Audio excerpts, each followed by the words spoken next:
നമസ്കാരം. ഓറ career guidance എന്ന YouTube ചാനലിലേക്ക് ഏവർക്കും സ്വാഗതം.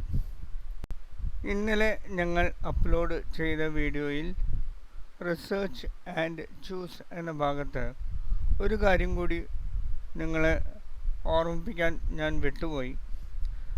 ഞങ്ങളുടെ ഓറ കരിയർ ഗൈഡൻസിൻ്റെ പ്രൊഫൈൽ പേജിൽ ഒരു 20 ക്വസ്റ്റ്യൻസ് ഞങ്ങൾ പ്രിപ്പയർ ചെയ്തിട്ടുണ്ട്. അതിൽ സാധാരണ കുട്ടികളുടെ ഡ്രീം പ്രോജക്റ്റ്, ഡ്രീം കൺട്രി, അതെല്ലാം ആ 20 ചോദ്യങ്ങളിൽ വരും. അതിലും ഒരു സിസ്റ്റം ജനറേറ്റഡ് ഒരു റിപ്പോർട്ടാണ്. അതിലും അത്യാവശ്യം നല്ല പെർസെൻറ്റേജ് കിട്ടണം. 70 മുതൽ 75% കിട്ടണം. 75 സത്യം പറഞ്ഞാൽ 75% മുകളിൽ പോകണം. കാരണം എന്നാലേ നമുക്ക് നല്ല യൂണിവേഴ്സിറ്റി കുട്ടികൾക്ക് വേണ്ടി ഹാൻഡ് പിക്ക് ചെയ്ത് കൊടുക്കാൻ പറ്റുള്ളൂ. അത് ഇന്നലെ ഞാനത് റിസർച്ച് ആൻഡ് ചൂസിൽ ഞാനത് പറയാൻ വിട്ടുപോയി. ഇന്ന് നമുക്ക് രണ്ടാമത്തെ ഭാഗത്തിലേക്ക് കിടക്കാം, അതായത് ഡോക്യുമെൻറ്റേഷൻ.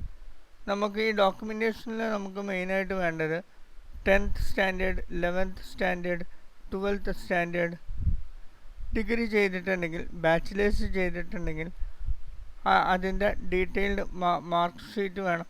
പിന്നെ സെമസ്റ്റർ വൈസ് മാർക്ക് ഷീറ്റ് വേണം. പിന്നെ SOP വേണം, LOR വേണം, IELTS സ്കോർ ഷീറ്റ് വേണം.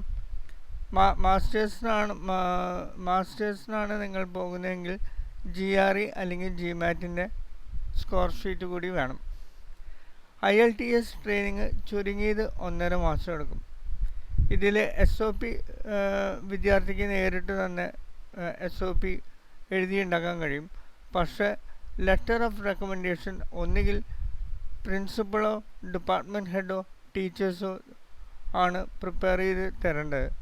അതിന് സമയമെടുക്കും. കാരണം എന്തെന്നാൽ LOR ലെറ്റർ ഓഫ് റെക്കമെൻഡേഷൻ ഒരിക്കലും നമ്മൾ ഓടിച്ചെന്നാൽ കിട്ടുന്ന ഒരു സംഭവമല്ല. അത് സ്റ്റുഡൻറ്റിൻ്റെ എല്ലാ റെക്കോർഡ്സും ചെക്ക് ചെയ്യണം. 11th standard, 12th standard, degree ചെയ്തിട്ടുണ്ടെങ്കിൽ അതും ചെക്ക് ചെയ്യണം. അത് ഇയർ വൈസ് എടുക്കണം. അതേപോലെ തന്നെ GRE, GMAT അതിൻ്റെ ട്രെയിനിങ്ങിനും എക്സാമിനേഷനും എല്ലാം കൂടി ഒരു 3 മാസമെങ്കിലും എടുക്കും. ഇതാണ് അപ്പോൾ ഡോക്യുമെൻറ്റേഷൻ പ്രോസസ്സ്. നമുക്ക് ഇത്രയും ഡോക്യുമെൻറ്റേഷൻ നമുക്ക് വേണം, ആവശ്യമുണ്ട്. ഒന്നുകൂടി പറയാം. 10th, 11th, 12th mark sheet, bachelors ചെയ്തിട്ടുണ്ടെങ്കിൽ semester wise mark sheet, SOP, letter of recommendation, IELTS score sheet, GRE അല്ലെങ്കിൽ GMAT സ്കോർ ഷീറ്റ്. ഇതാണ് ഡോക്യുമെൻറ്റേഷൻസിൽ മെയിനായിട്ട് വരുന്ന ഡോക്യുമെൻറ്റ്സ്, നമുക്ക് ആവശ്യമുള്ള ഡോക്യുമെൻറ്റ്സ്. അതോടുകൂടി നമ്മൾ ഇവിടെ മൂന്നാമത്തെ ഭാഗം കഴിഞ്ഞു. ഡോക്യുമെൻറ്റേഷൻ എന്നുള്ള ഭാഗം കഴിഞ്ഞു. ഇനി നമുക്ക് മൂന്നാമത്തെ പ്രോസസ്സായ അപ്ലിക്കേഷൻ നാളെ പരിശോധിക്കാം. Thank you.